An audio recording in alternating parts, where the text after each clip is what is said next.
அத்தனை செல்வமும் உன்னிடத்தில் நான் பிச்சைக்கு செல்வது எவ்விடத்தில் வெறும் பாத்திரம் உள்ளது என்னிடத்தில் அதன் சூத்திரமோ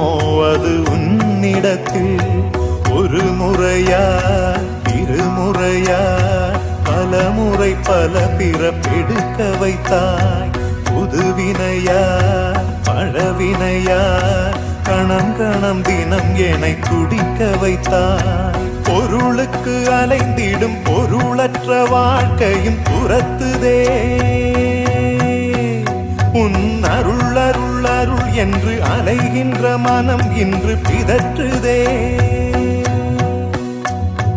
அருள் விழியால் நோக்குவாய் மலர்பதத்தால் தாங்குவாய் உன் திருக்கரம் என்னை அரவணைத்துனதருள்